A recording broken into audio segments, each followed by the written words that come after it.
Operation सिंदूर के लक्ष्यों की प्राप्ति के लिए असीम शौर्य का प्रदर्शन किया। मैं उनकी वीरता को, उनके साहस को, उनके पराक्रम को आज समर्पित करता हूं हमारे देश की हर माता को, देश की हर बहन को और देश की हर बेटी को ये पराक्रम समर्पित करता हूं।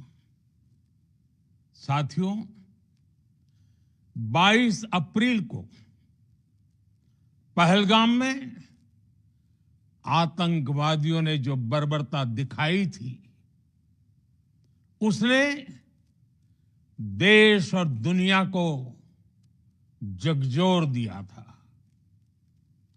छुट्टियां मना रहे निर्दोष मासूम नागरिकों को धर्म पूछकर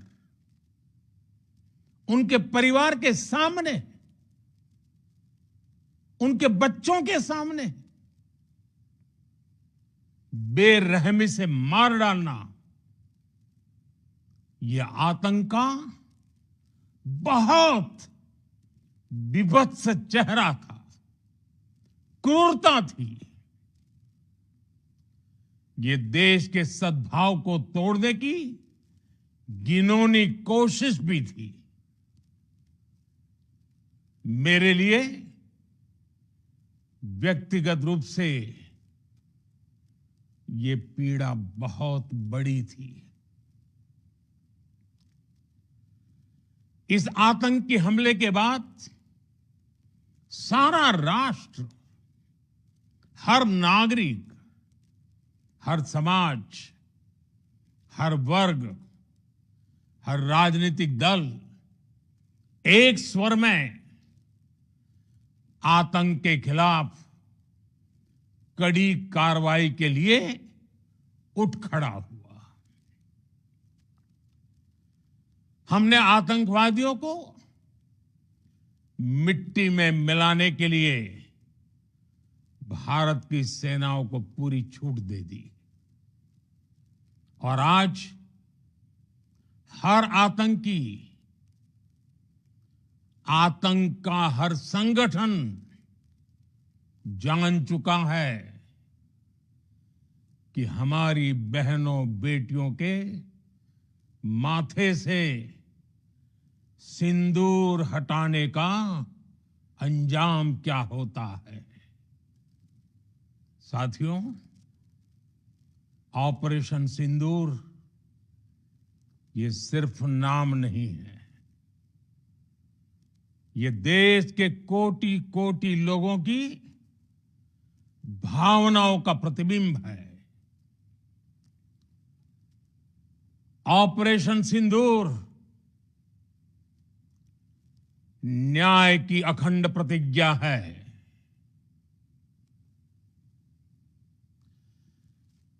6 मई की देर रात, 7 मई की सुबह पूरी दुनिया ने इस प्रतिज्ञा को परिणाम में बदलते देखा है। भारत की सेनाओं ने पाकिस्तान में आतंक के ठिकानों पर, उनके ट्रेनिंग सेंटर्स पर सटीक प्रहार किया। आतंकियों ने सपने में भी नहीं सोचा था कि भारत इतना बड़ा फैसला ले सकता है। लेकिन जब देश एकजुट होता है, नेशन फर्स्ट की भावना से भरा होता है, राष्ट्र सर्वोपरि होता है, तो फौलादी फैसले लिए जाते हैं, परिणाम लाकर दिखाए जाते हैं। जब पाकिस्तान में आतंक के अड्डों पर भारत की मिसाइलों ने हमला बोला, भारत के ड्रोन्स ने हमला बोला, तो आतंकी संगठनों की इमारतें नहीं बल्कि उनका हौसला भी थर्रा गया। बहावलपुर और मुरिद के जैसे आतंकी ठिकाने एक प्रकार से ग्लोबल टेररिज्म की यूनिवर्सिटीज रही है। दुनिया में कहीं पर भी जो बड़े आतंकी हमले हुए हैं, चाहे 9/11 हो, चाहे लंदन ट्यूब बॉम्बिंग हो, या भारत में दशकों से जो बड़े बड़े आतंकी हमले हुए हैं, उन सब के तार कहीं ना कहीं आतंक के इन्हीं ठिकानों से जुड़ते रहे हैं। आतंकियों ने हमारी बहनों का सिंदूर उजाड़ा था, इसलिए भारत ने आतंक के ये हेडक्वार्टर्स उजाड़ दिए। भारत के इन हमलों में 100 से अधिक खूंखार आतंकवादियों को मौत के घाट उतारा गया है। आतंक के बहुत सारे आका बीते 2.5-3 दशकों से खुलेआम पाकिस्तान में घूम रहे थे, जो भारत के खिलाफ साजिशें करते थे। उन्हें भारत ने एक झटके में खत्म कर दिया। साथियों, भारत की इस कार्रवाई से पाकिस्तान घोर निराशा में गिर गया था, हताशा में गिर गया था, बौखला गया था। और इसी बौखलाहट में उसने एक और दुस्साहस किया। आतंक पर भारत की कार्रवाई का साथ देने के बजाय पाकिस्तान ने भारत पर ही हमला करना शुरू कर दिया। पाकिस्तान ने हमारे स्कूलों, कॉलेजों को, गुरुद्वारों को, मंदिरों को, सामान्य नागरिकों के घरों को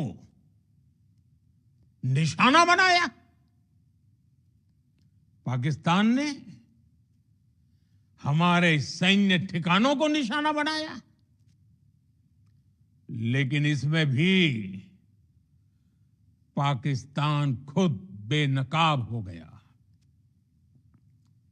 दुनिया ने देखा कि कैसे पाकिस्तान के ड्रोन्स, पाकिस्तान की मिसाइलें भारत के सामने तिनके की तरह बिखर गई। भारत के सशक्त एयर डिफेंस सिस्टम ने उन्हें आसमान में ही नष्ट कर दिया। पाकिस्तान की तैयारी सीमा पर वार की थी, लेकिन भारत ने पाकिस्तान के सीने पर वार कर दिया। भारत के ड्रोन्स, भारत की मिसाइलों ने सटीकता के साथ हमला किया। पाकिस्तानी वायुसेना के उन एयरबेस को नुकसान पहुंचाया, जिस पर पाकिस्तान को बहुत घमंड था। भारत ने पहले 3 दिनों में ही पाकिस्तान को इतना तबाह कर दिया, जिसका उसे अंदाजा भी नहीं था। इसलिए भारत की आक्रामक कार्रवाई के बाद पाकिस्तान बचने के रास्ते खोजने लगा। पाकिस्तान दुनिया भर में तनाव कम करने के लिए गुहार लगा रहा था और बुरी तरह पीटने के बाद इसी मजबूरी में 10 मई की दोपहर को पाकिस्तानी सेना ने हमारे डीजीएमओ को संपर्क किया। तब तक हम आतंकवाद के इंफ्रास्ट्रक्चर को बड़े पैमाने पर तबाह कर चुके थे। आतंकियों को मौत के घाट उतार दिया गया था। पाकिस्तान के सीने में बसाए गए आतंक के अड्डों को हमने खंडहर बना दिया था। इसलिए जब पाकिस्तान की तरफ से गुहार लगाई गई, पाकिस्तान की तरफ से जब ये कहा गया कि उसकी ओर से आगे कोई आतंकी गतिविधि और सैन्य दुस्साहस नहीं दिखाया जाएगा, तो भारत ने भी उस पर विचार किया। और मैं फिर दोहरा रहा हूं, हमने पाकिस्तान के आतंकी और सैन्य ठिकानों पर अपनी जवाबी कार्रवाई को अभी सिर्फ स्थगित किया है। आने वाले दिनों में हम पाकिस्तान के हर कदम को इस कसौटी पर मापेंगे कि वो क्या रवैया अपनाता है। साथियों, भारत की तीनों सेनाएं, हमारी एयरफोर्स, हमारी आर्मी और हमारी नेवी,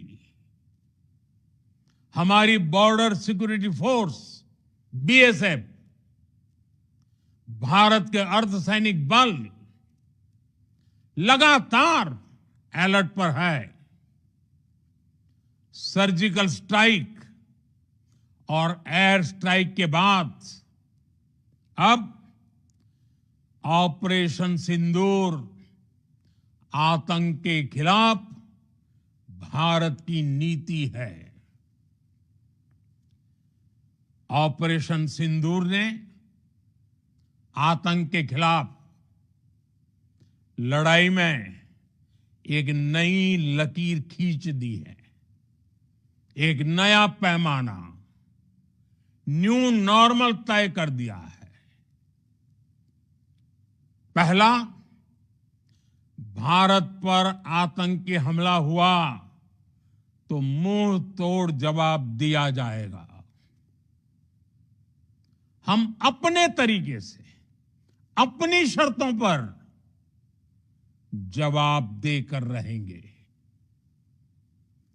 हर उस जगह जाकर कठोर कार्रवाई करेंगे जहां से आतंक की जड़ें निकलती हैं। दूसरा, कोई भी न्यूक्लियर ब्लैकमेल भारत नहीं सहेगा। न्यूक्लियर ब्लैकमेल की आड़ में पनप रहे आतंकी ठिकानों पर भारत सटीक और निर्णायक प्रहार करेगा। तीसरा, हम आतंक की सरपरस्त सरकार और आतंक के आकाओं को अलग अलग नहीं देखेंगे। ऑपरेशन सिंदूर के दौरान दुनिया ने पाकिस्तान का वो घिनौना सच फिर देखा है। जब मारे गए आतंकियों को विदाई देने पाकिस्तानी सेना के बड़े बड़े अफसर उमड़ पड़े। स्टेट स्पॉन्सर्ड टेररिज्म का ये बहुत बड़ा सबूत है। हम भारत और अपने नागरिकों को किसी भी खतरे से बचाने के लिए लगातार निर्णायक कदम उठाते रहेंगे। साथियों, युद्ध के मैदान पर हमने हर बार पाकिस्तान को धूल चटाई है और इस बार ऑपरेशन सिंदूर ने नया आयाम जोड़ा है।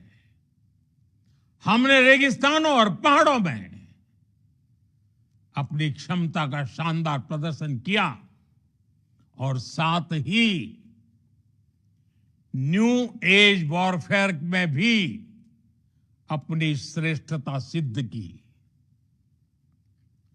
इस ऑपरेशन के दौरान हमारे मेड इन इंडिया हथियारों की प्रामाणिकता सिद्ध हुई। आज दुनिया देख रही है 21वीं सदी के वॉरफेयर में made in India defence equipments, इसका समय आ चुका है।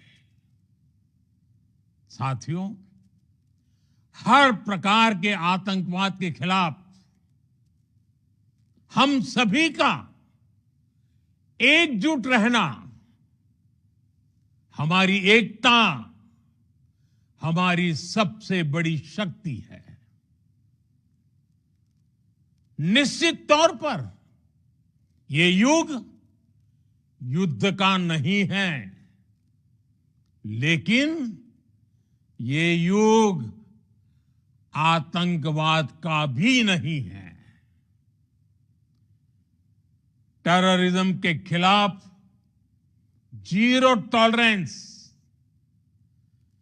ये एक बेहतर दुनिया की गारंटी है। साथियों, पाकिस्तानी फौज, पाकिस्तान की सरकार जिस तरह आतंकवाद को खाद पानी दे रहे हैं, वो एक दिन पाकिस्तान को ही समाप्त कर देगा। पाकिस्तान को अगर बचना है तो उसे अपने टेरर इंफ्रास्ट्रक्चर का सफाया करना ही होगा। इसके अलावा शांति का कोई रास्ता नहीं है। भारत का मत एकदम स्पष्ट है। टेरर और टॉक एक साथ नहीं हो सकते। टेरर और ट्रेड एक साथ नहीं चल सकते और पानी और खून भी एक साथ नहीं बह सकता। मैं आज विश्व समुदाय को भी कहूंगा, हमारी घोषित नीति रही है, अगर पाकिस्तान से बात होगी तो टेररिज्म पर ही होगी। अगर पाकिस्तान से बात होगी तो पाक ऑक्युपाइड कश्मीर पीओके उस पर ही होगी। प्रिय देशवासियों, आज बुद्ध पूर्णिमा है। भगवान बुद्ध ने हमें शांति का रास्ता दिखाया है। शांति का मार्ग भी शक्ति से होकर जाता है। मानवता शांति और समृद्धि की तरफ बढ़े, हर भारतीय शांति से जी सके, विकसित भारत के सपने को पूरा कर सके, इसके लिए भारत का शक्तिशाली होना बहुत जरूरी है और आवश्यकता पड़ने पर इस शक्ति का इस्तेमाल भी जरूरी है। और पिछले कुछ दिनों में भारत ने यही किया है। मैं एक बार फिर भारत की सेना और सशस्त्र बलों को सैल्यूट करता हूं। हम भारतवासी के हौसले,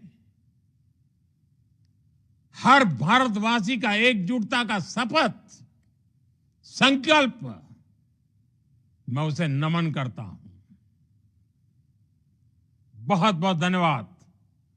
भारत माता की जय। भारत माता की जय। भारत माता की जय।